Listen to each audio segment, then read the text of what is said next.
Hello and welcome to another fun-filled edition of Adam's Music Box. And today we are going to talk about an absolute musical revolutionary, one of the most important ever. And this man is Jimmy Buffett. Now, a lot of people might think, when you hear the term musical revolutionary, maybe you think of someone who invented a new genre or a new instrument. And Jimmy Buffett is generally associated with great songwriting, evocative songwriting about the sea, about boats, about tropical drinks, and the sort of outdoor lifestyle, but not necessarily a revolutionary. But when it comes to the industry side of the music industry, there is a strong argument to be made that he was more revolutionary than anyone else out there. And for this, our story begins at a time when Jimmy Buffett was already selling loads of records and was someone very popular, mainly on the country charts, but also on the pop charts. And the year was 1985 when he opened up the first restaurant and gift shop called Margaritaville, named after his most, famous song.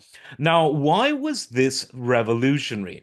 Well, at the time, it was something of a risk because music, more so rock and roll, but also to a degree your sort of country and pop music, if you merchandised, it was selling out.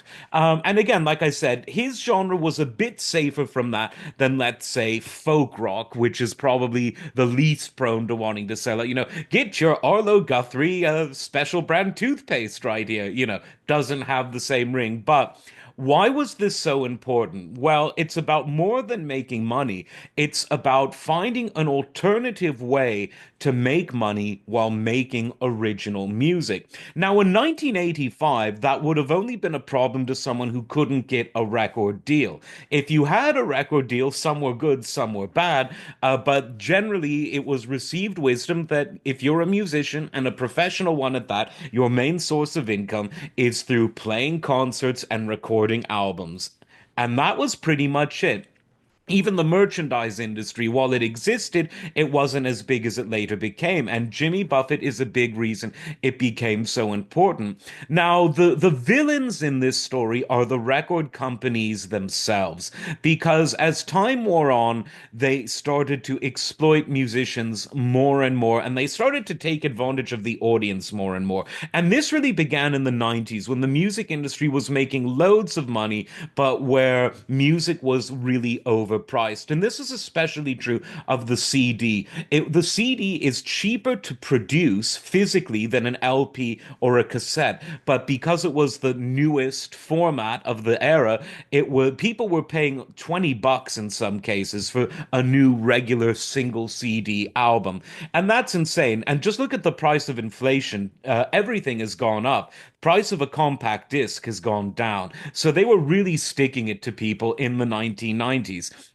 And then the tech industry stuck it back to the music industry. Napster came along and they said, well, screw you people. You're giving us less and charging more. We're going to let people share their music on a peer-to-peer online system. And what the music industry should have done, they should have got the wake-up call and they should have worked with Napster, maybe even purchased Napster and said, look, anything this popular, there can eventually be a way to monetize it. That eventually happened. It wasn't under Napster, but under your iTunes and your Spotify. But the music industry didn't think, they just sued Napster out of existence. But then came the Napster clones, and the music industry was sunk.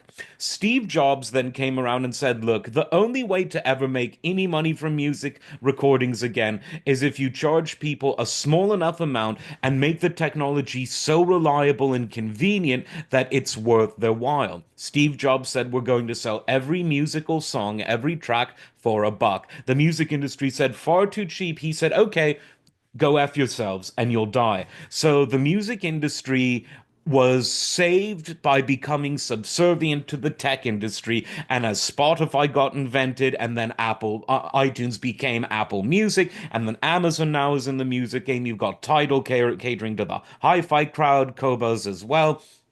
And that's it. So the music industry killed itself. They were harming the artists before. Now they act as a PR agency, and the artists, even the big ones, aren't really making much money from streaming.